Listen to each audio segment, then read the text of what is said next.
Bonjour à tous et bienvenue dans cette vidéo portant sur la pression. Rappelle-toi, nous avions découvert dans les vidéos précédentes que notre monde était régi par des actions mettant en œuvre des forces pour déformer des corps ou les mettre en mouvement. Nous avons vu qu'une force intervient en un point d'application donné. Or, dans la réalité, il faut bien avouer qu'une force agit rarement en un seul point, mais plutôt sur une surface plus ou moins étendue. Nous allons précisément étudier ce phénomène, une force appliquée sur une surface. Prenons un cas très simple, un cube de bois posé sur une table. Ce cube de bois, s'il est posé sur la surface de la table et qu'il n'en décolle pas soudainement, c'est qu'il est attiré vers le sol, vers la terre. La force pesanteur agit sur lui. Ainsi, notre cube a un certain poids. Je te rappelle que pour calculer le poids d'un corps, il suffit d'appliquer la formule P est égal à m fois g. Dans notre situation, la masse du cube est de 1 kg et la constante gravitationnelle choisie est celle de la Belgique, 9,81 Newton par kg. Ainsi, le poids du cube est de 9,81 Newton. Ce cube est attiré par la Terre avec une force de 9,81 Newton. Or, entre le cube et la Terre, il y a la table.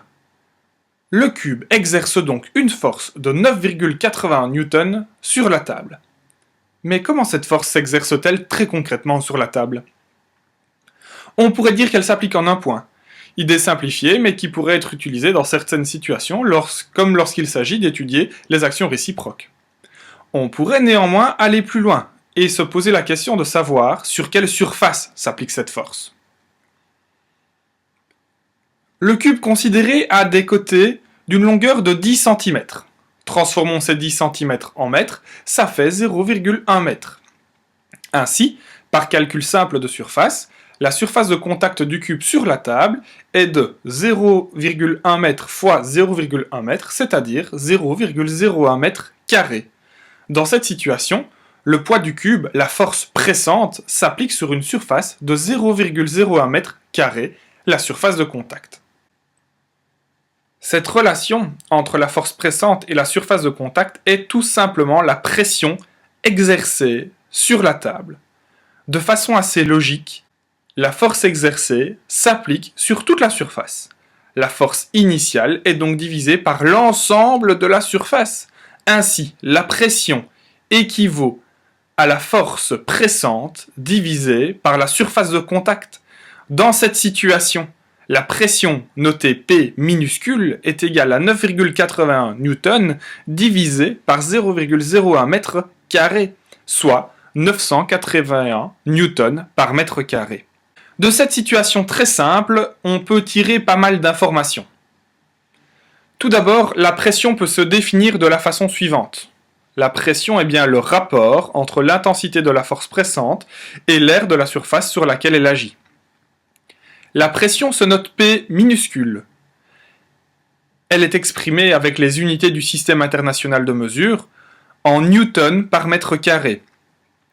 En l'honneur du scientifique français ayant travaillé sur la pression atmosphérique et la notion de vide, Blaise Pascal, le newton par mètre carré équivaut au pascal, noté P majuscule A minuscule. Ainsi, 1 newton par mètre carré équivaut à 1 pascal. Toujours à partir des éléments précédents, la pression peut très facilement se calculer. Il suffit d'appliquer la définition. La pression, notée P minuscule, est égale à une force pressante, notée F majuscule, divisée par la surface de contact, notée S majuscule. La pression, à l'inverse de la force, n'est pas un vecteur et ne peut donc pas être représentée d'une façon rigoureuse. Néanmoins, pour en faciliter la compréhension, nous la représenterons avec de petites flèches pointant vers la surface de contact considérée.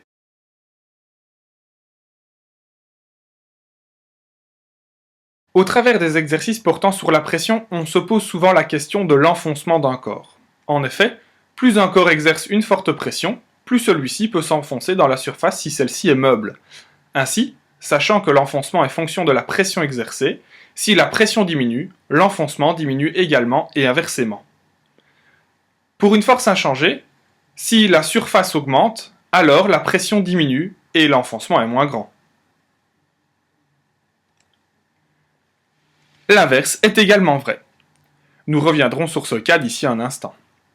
Néanmoins, la pression n'est pas le seul facteur influençant l'enfoncement. La nature de la surface est primordiale. Par exemple, le cas du sable humide, dur, et le cas du sable fin, meuble.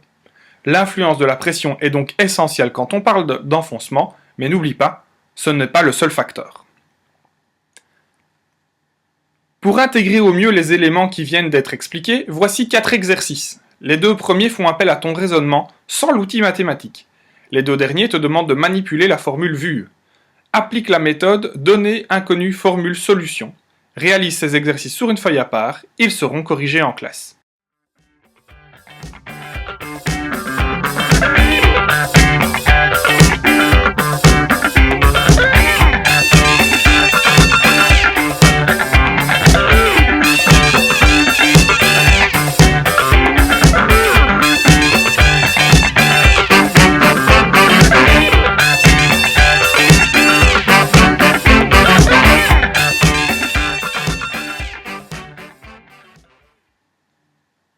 Que retenir de cette cascade d'informations?